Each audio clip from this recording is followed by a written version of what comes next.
think everyone's getting, though some people are still going to struggle with it, everyone's getting a little bit better at that, like, everything doesn't have to be perfectly and amazingly scheduled to happen. Sometimes you just find a moment, and what can happen in the moment can be as powerful as what can happen in something you planned for a week and a half. So getting people to kind of believe in that and take some risks with time and be a little bit less rigid, I think makes a big difference. So kind of pushing this idea of informal meetings are valuable as well as meetings scheduled in August for December. Correct. You can have a quick on-the-spot coaching opportunity if kids are engaged in independent work. And in my experience, those have been more powerful a lot of times than a formal meeting, which naturally comes maybe with more stress or predetermined results, whether that's our intention or not. And I think... I know a lot of people think I'm not planned because I operate more that way than in a formal way, but I think as people get used to that and see that it actually feels better and works better, we can just kind of go there. What aspects of coaching do you think have been most beneficial to teachers?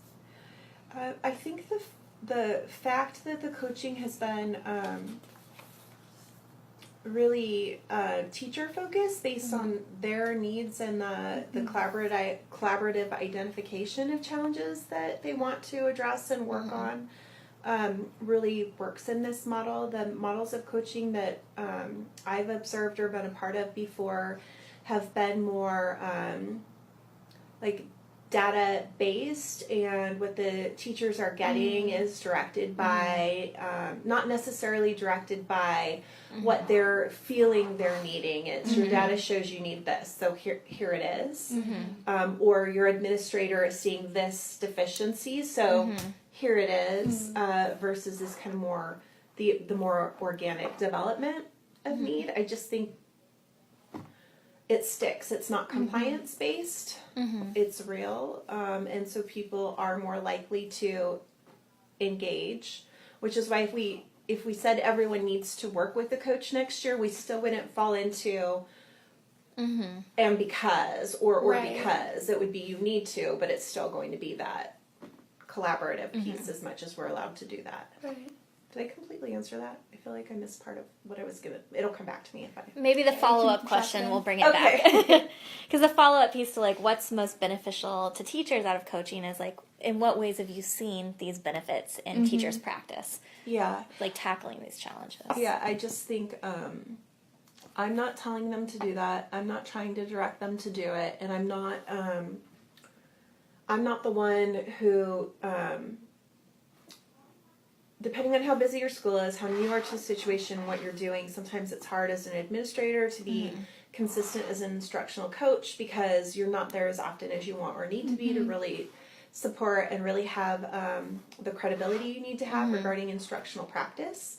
So, like, you can say you know it, but they know you're not living it. So I think with teachers, it's someone who's still connected to the classroom, someone who really has all the time they need to be in the classroom and to co-teach or to demo or to observe and provide feedback in a very consistent, predictable, reliable method. I just feel like because teachers know they can rely on that, and many of them have never had that, especially if they've been in middle school for a long time, because our middle schools haven't had full-time consistent coaching. They're engaging differently, and you see the things that I know they tried or began with Coach Wright become just part of what they do and who they are as teachers. So taking that to the next step, have you seen evidence of the impact of coaching on student learning or engagement, or both? I'd say engagement is the much more easy piece to see because the kids are clearly having more fun and more interest in what they're doing because they're not necessarily being dragged so frequently through a long period of direct instruction. For the data, we just have to own the fact that at our site, we had high hopes regarding what we might get going regarding Common Data this year with some system support we tried to implement from outside. It didn't go super well. So we're still at a place where teams are kind of doing their own thing regarding data. There's not anything common that we can measure well across time. So I can't speak to it, but what I would guess is the people who are participating, we'd naturally see bumps in student performance because we do see and can measure that the students are more engaged and participating to a greater degree in their learning opportunities. That's fantastic. Do you have any specific examples of this? Whether maybe an observation or specific data? Yeah, I can speak to, as I've gone in, I'll speak to just like our our probationary teachers this year who were really struggling at the beginning of the year, especially with classroom management, because our kids require a pretty advanced skill set and approach, which a lot of new teachers don't come in with. You just have to kind of learn, and there's no way a program could prepare you to do what they need to do. I can just say through my notes, through like anecdotal notes, and then through what I've captured in formal observation, especially since I have been working on putting together the final write-ups for evaluation. Early notes are a commentary on poor classroom management, disengaged students, a lot of disruption in the classroom.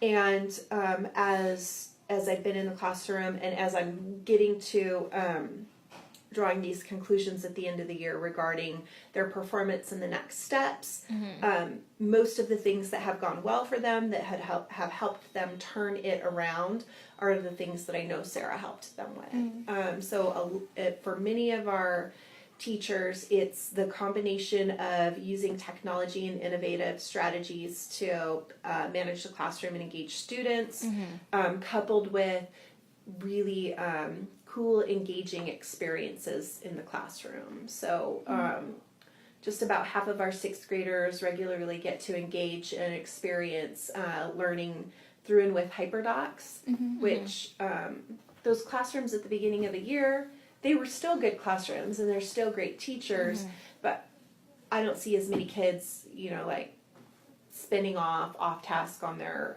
Chromebooks, like looking for music or searching YouTube when I walk around.